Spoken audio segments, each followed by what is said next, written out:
Back from that break, and it's the Frontline on New Frontiers Television. Today we want to talk about something that is very important to us as human beings, and that is about our finance.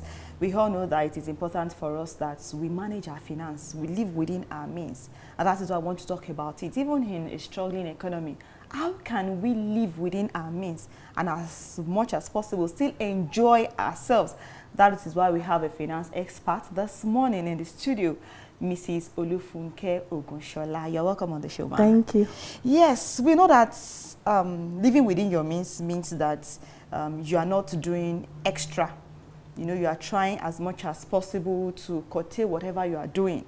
So I want to know, what exactly is living within your means and at the same time financial stability? What's the difference? Thank you very much. Thank you very, very much.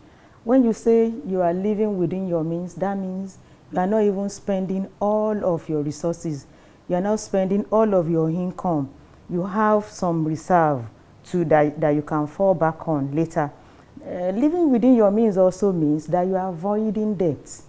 You are not acquiring debts. You are not spending to the extent that you have debt to service at the end of the day.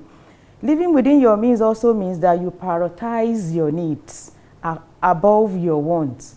You make sure that you spend on your needs, not just anything that you think is necessary. Whereas when we are talking about financial stability, we means that you have a safety net.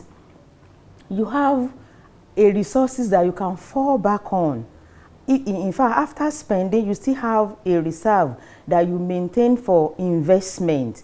So when we are talking about financial stability also, it means that you have your long-term plan, you have your short-term plans, and this planning you have set it and nothing can change it. You are resilient in your financial needs. You don't have any shock that can come your way. So living within your means is a step to having financial stability.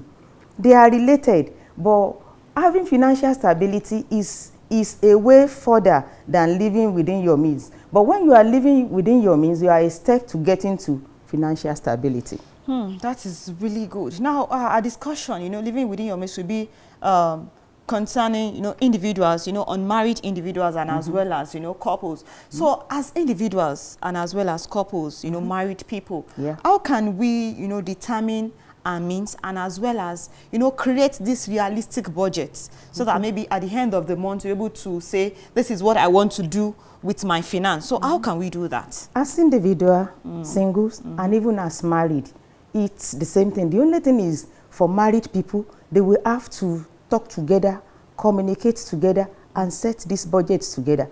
So when you want to have a realistic budget, the first thing you have to do is you have to assess your income. Know what your income is. There is income like salaries, the one that comes in regularly. Then there is income that is like interest, commissions, these ones that are just coming partially in part-time. So you assess your income, you know what your full income is, you know what and this income you should be the net income after the deduction of the tax. So you know what the net income is. After you consider this, and you know your irregular incomes too, then you will now track your expenses. What are my expenses? You know the categories of expenses that you have. You study your spending habit for like a month or two, so you know what you spend on. So after you have known what these categories of expenses are, then you can be able to set your budget. You set your financial goal. You determine what you want to do in the short time. You determine what you want to do in the long time. After you have determined all this, then you will assign percentages. You allocate percentages of your income based on this your assessment. Then you need to prioritize your needs over your wants. The needs that are in the family for individual, for married couples is still the same thing. The needs for like housing, feeding expenses, those are your basic needs. All these basic needs, you will prioritize it over the wants, like you want to go for entertainment, you want to go for a vacation, all these are just wants. So you prioritize it. Then you set out the budget framework. The budget framework, you can use 50, 30, 20. 50 for these needs, the needs that you see that at least every day you have the need to house yourself, you have the need to feed yourself, you have the need to pay the children's school fee. Yes. So you set like 50% for this. For your wants, you can set just like 30%. Then for savings and repayment of debt, you can set like 20%. Then all this, you after you have even set it, you have to still monitor it and check on it regularly. You check on it regularly. You do a review of this your budget so that you see if you need to do any amendments, if you need to do any change in any area. Then you have to be flexible. There is no need for you to be just very mandatory on yourself. According to what you are noticing that is changing in the budget, you need to be flexible and change it. If you do it this way and you monitor it for like a month or two, you become a master of it, and you become better at it. So this is how you, for individuals, for married couples, the only thing is for married couple, you have to carry your spouse along, you have to communicate, and you have to set the budget together. You have to be very open. You have to be very open to discuss your salaries, your incomes. You don't need to hide anything, so that the two of you will be able to manage it together.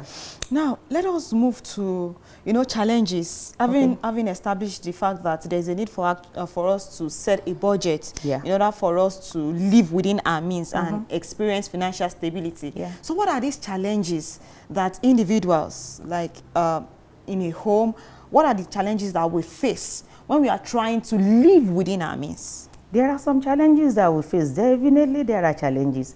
The first challenge will be the challenge of overspending. You have set a budget that this so much I will spend for this, so much I will spend for this. There is a challenge that along the way you might just spend much more than you have really budgeted. And that one will affect other things. So the first challenge is the challenge of overspending. Then a lifestyle of inflation. There is the tendency that as your salary or your income increases, then you just want to be increasing your expenses, increasing your spending, instead of you to increase your investment, to increase your savings. There is a challenge of overspending. And in Nigeria this day, there is this case of inflation going on. So there is a tendency that you tend to spend much more than you budgeted. Because even when you are budgeting, things have not gone skyrocketing as it is now. So there is this tendency that you want to spend much more than you have budgeted. Then there is emotional spending. When there is stress, some people used to use is it just shopping to carry all to cover their emotional stress, to cover the stress they are going through. So people will just go to be spending anyhow. So emotional spending, things you don't need, things you don't really need, you just start to buy. So there is a tendency for that one too, is a challenge. Then lack of financial literacy. Most of us don't have financial literacy. We don't know what it entails to budget. We don't know many things about financial aspect. So this tends to limit how we manage our personal finance. And then I don't know, maybe I should talk about how we can overcome these challenges. Yes. How can we do that? To overcome these challenges, we have to set a realistic budget.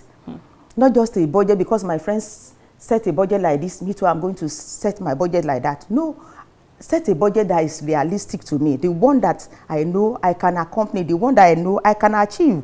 Then I need to track my expenses. If I don't need anything, I shouldn't just buy it. I shouldn't buy it. I should just check myself and maybe exercise so that I will control my emotions. When I'm passing through stress, I should be able to know what to do. Maybe I'll go for exercises. Maybe I look for a therapist, somebody that can help me to manage my challenges. I should seek support from somebody who knows about managing emotions, so that such people will help me. Then we need to avoid impulse purchases. We need to avoid impulse purchases. Before going to the market, we should just list out anything we need and follow our list. When we get to the market, things that we just see, we shouldn't be just buying them anyhow, because it will affect our challenge, our finances. Then we should automate savings. You know, when we set our savings in the bank, when we just tell them that every a day in the month, they should just be deducting and be saving an amount for us. When we have set it like that, when we told the bank that instruction, the bank will continue. And it's the money we have in the current account or the deposit account that we will spend. The one that we already tell them to save, we will not have access to it. Then we should avoid comparing ourselves to others, and we should celebrate our wins. When we are able to achieve a budget in a month or in another 2 months, we should celebrate it. That will encourage us so that we'll be able to budget better, and we should be patient with ourselves. We should not be so forceful about ourselves. We should cherish ourselves as well. This will help us to go a long way in achieving our budgets. Yes, the ways that you've actually listed to overcome, you know, these challenges are actually good ways, and I hope that our viewers will be able to, you know, pick 1 or 2 out of it, so that it will help us to live within our means. Now, you mentioned earlier about, you know, the percentage that when we actually budgeting as individuals or as couples, as the case may be, that 50% should be for our needs, you know, 30 and 20 thereabout. Now, you also mentioned something about, you know, impulse buying. Yeah. As individuals, you know, you go to the markets or you go shopping, and you've actually designated a particular amount of money for what you want to buy. But peradventure, you know, you go to the market and you see something that you love, that you want to buy. So are you telling us, like, as a finance expert, that we should just close our eyes to these things and not buy them? Or how do we prioritize our needs and our wants? So thank you very much. Yeah. When you go to the market, you have your list with you. So let me just say that after you have bought everything that is on your list, if you have excess, you can now buy those things that you think you want again. But don't buy them before you have bought your necessary needs that you come to the market to buy.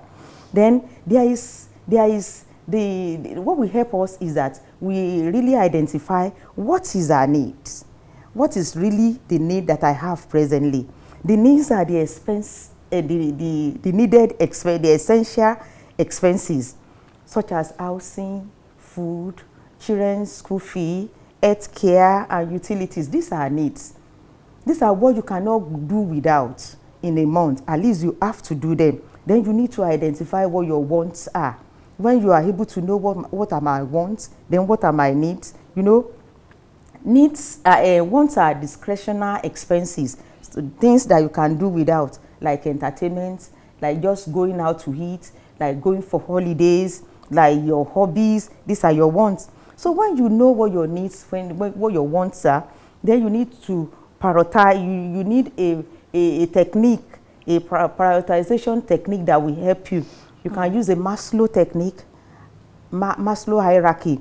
This one tells us that we prioritize basic needs. What's our basic need? These are the psychological needs over higher level ones like social and esteem or self-actualization needs. And there is another way we can also prioritize what our needs are to what is our wants. This is the ABC analysis, where we categorize the A is the essential needs, B is the important one, but it's not essential. The other one is the social and esteem or self-actualization need. So if we use these things, we'll be able to itemize what is our need, what is our wants, and we'll be able to choose to allocate funds to them. The third thing is now that we will now allocate funds to these needs. We allocate funds to the need, and in allocating funds to them, we will continue like we create a budget, like the 50, 30, 20 that I talked about earlier on. we what is our needs? We attach a 50% percentage to what is our needs. The essential but not all those necessary things, we allocate like 30% to it.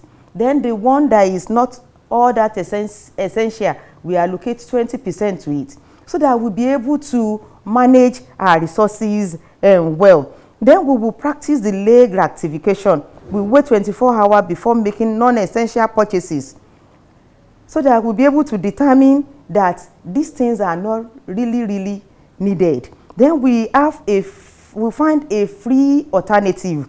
You know, like instead of buying new things, we can buy a second-handed thing that is not all that costly. That is not all that costly. We try to reduce our expenses. Then, you know, we shift our mindset. We value our spending ability. We do value-based spending. You know, like align spending with personal values. Then we have a long-time thinking. We think for the future. We start to think now to know what we will do. Then we practice gratitude. That is, focus on what you already have rather than what you lack.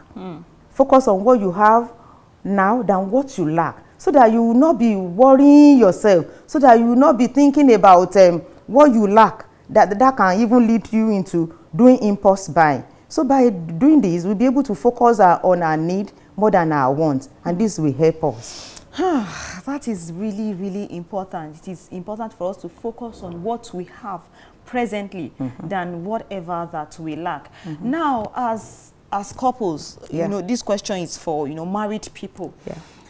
How can couples, how can they live within their means, knowing fully well that, you know, they need to take care of themselves, like individuals. Then if they have children, they need to take care of their children, you know, their expenses, without borrowing, without running into debt. So how can couples, how can they live within their means? And they still want to give these children, you know, the best life. So how can they do that? You know, married couples should live together and enjoy their marital bliss and be focused. But for them to live together and enjoy their expenses and be able to communicate together, they need to do this thing. They need to share their financial goal together. Even before getting to the marriage, they should have know what their financial goals is about. And even right in the marriage, they should be able to discuss their short-term and their long-term financial goals together as couples. There should be joint budgeting. The husband should not just sit alone and budget, and the wife sit alone and budget. They should do it together. The two of them should communicate. They should know what their budgets are. They should be able to know their income and their expenses, because this is what will come out in the budget. Then there should be regular financial review between the two. Maybe at the end of the month, they should come together. How far have we gone about this budget we set? Are we able to accomplish it? Where did we fail? Is there any shortfall? There should be financial planning. They need to prioritize their needs over their wants. It's very necessary. They should allocate income to different things that they want to do in the marriage. If it is they want to build, if it is they are spending on their children's education, they have to allocate part of their income to these expenses, percentage of their income. Then there is need for emergency fund. They should build an emergency fund in case of any emergency. In case of anything they didn't plan for, they should have an emergency fund put in place. Then they need to manage their money together. They can have a joint account, or it's not compulsory that the family should put all of their money in the joint account. They can decide that they will put a certain percentage of their income inside the joint account. So it's necessary. Then they should have individual allowances, like if they put a certain percentage in the joint account, all of them, the husband, the wife, they will still have allowances to manage their day-to-day activities. They need to avoid financial stress. And whatsoever it might be stressing them financially, they should be able to feel free and come together and discuss it so that they will have solution to it. And they need to resolve conflict quickly. They need to resolve conflict quickly. They should have open communication at all time, and they should compromise, at least find a mutual acceptance solution to their problem. And if need be, they need to seek professional help. If they have anything that is bothering them, they need to seek professional help. And other tips is that they should not be comparing their family to other families. Yeah, they should not be comparing their family to other families. They should monitor their progress, compare with their goals together, not with another family. And they should celebrate their milestones. Any achievement they have, they should celebrate it together, and they should be patient with each other. If couples work with this, they should be able to accomplish budget. Yes, when you were talking, you've mentioned, what I wanted to ask next, that how can we deal with, emergency spending or emergencies, but you've mentioned that there's a need for us to actually set apart emergencies, fund for emergencies. Yeah. But my question again is, as couples, I believe that individuals, unmarried, well, the money they realize at the end of the month, or maybe weekly or daily, sometimes it's usually enough, although it might not be enough like that, but it's usually enough for a person to, when trying to budget. But as individuals, or as couples rather, for example, let's just paint a scenario that, the husband is receiving 50,000 naira. Yeah. The wife is actually receiving maybe 30 or 35,000 naira at the end of the month.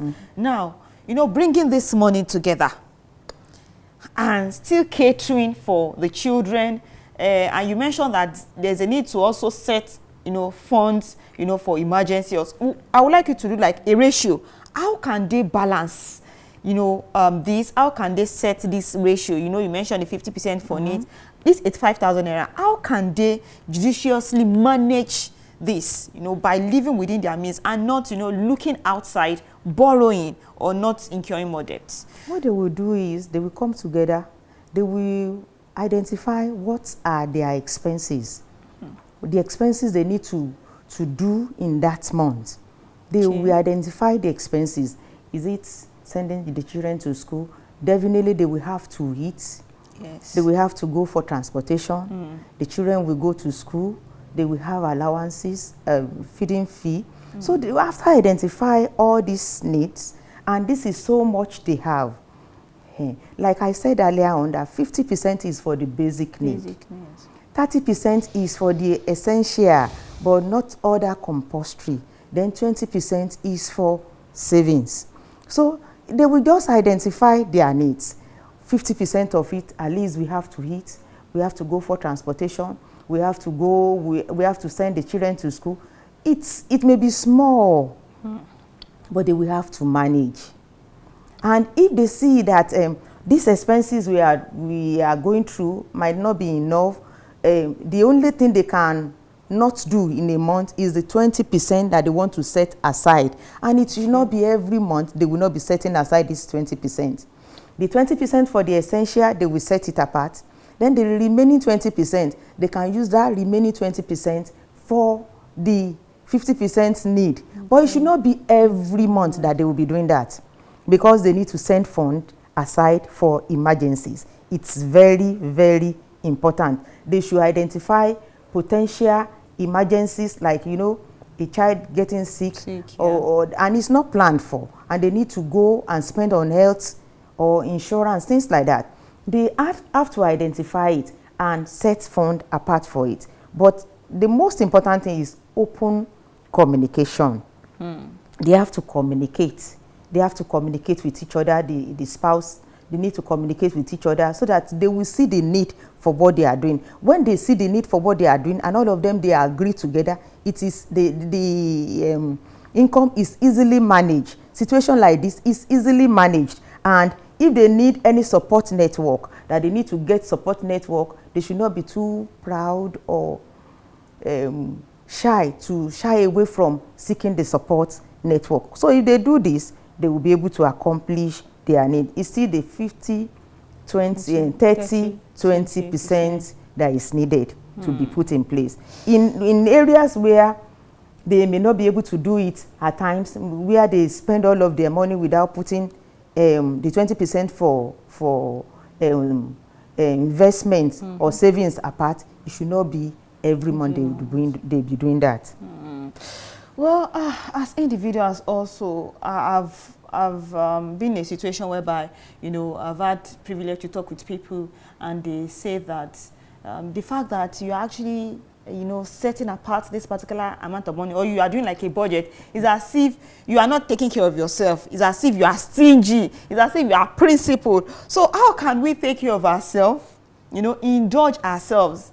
You know, sometimes I would say jokingly in the office that, well, this month, let me just take this amount of money and indulge myself. Like, let me take good care of myself. So how can we do that? And at the same time, live within our means, and at the same time, still try as much as possible to save. In fact, this 50, 30, 20% will help us a lot. It will help us a lot because, you know, there are times when we need to take good care of ourselves, and outside, within the 50%, we'll be able to take care of ourselves because we'll be able to clothe ourselves, feed ourselves, do transportation, and even go an extra mile of entertaining ourselves. Because the 20%, out of the 20%, we should be able to entertain ourselves for those ones that are essential but are not very necessary. And the 20% that we set apart for emergencies, for investment, will still be there. The only thing is, we will not do it extravagantly. We will not, because what we don't plan for, my friend, mama, somebody, her daughter is getting married, and they chose a dress of 200,000 as ashwebi because she's my friend's daughter. I must buy it. I don't have any plan for that too. Myself and my husband, we don't have any plan for that. But because he's my friend, I will now turn deaf ears and said, we just have to buy it. No. So if we don't do extravagant things like that, we should be able to cope with our finances with the 50, 30, 20% budget. Yes. Now, lastly, before I let you go, considering the economic situation of the country, and considering the fact that a lot of people are actually struggling to survive, can we say that living within your means, or living within our means without borrowing, is actually a myth and not a reality? No. It's a reality. You know, in Nigeria, we have an economic situation that is being challenged. There is high inflation rates, and we are trying to adapt to it in Nigeria. But living within our means is really realistic. We can realize it. It's not a means. When we create a budget and we track our income, we know our expenses, and we be able to monitor our expenses along our income. This is realizable. When we start it, it can look somehow, but as time goes on, we'll be able to improve on it, and we'll start to achieve it. Then we need to prioritize our needs over our wants. This is very, very necessary. Know what is your want. Know what is your need. Make sure it's the need you do before you do the want. Then build emergency fund. So it's necessary. It's necessary. And in Nigeria, if we do this, we'll be able to achieve our budget. We'll be able to achieve our, but it will not just be on the sheet of paper. It will not just be in a textbook that we are saying, budget, use 50, 30, 20%. It will not be. When we follow it, like we monitor our expenses in a month, what do I spend on in a month? I can't even be writing it down. So at the end of the month, is these expenses that I will budget upon. So, and I will monitor it to see that I will review it at the end of the month to see how far I have gone. If we are able to do this, the first month, the second month, monitoring it, we will get used to it, and it will no longer be something that is written in books, something that we are just reading. It will become part of us. We will be knowledgeable in financial matters, and will become better for it. So it's not a myth. It can be realistic. Thank you very much, Mrs. Olufunke Ogunshola. Thank you for taking us through the journey or the process of living within our means. She has actually said a lot this morning, and I hope that you've learned one or two things. One of my take home today is that prioritize your needs over your wants. And if you actually get to the market and you realize that you see something that you really want to buy for yourself, try as much as possible to get all the things that you've listed first before going for that. And that's much we'll be taking on our interview segment for today. I am Victoria Ayoleye. We'll take a break now, and after which Frontline will continue. Do stay with us.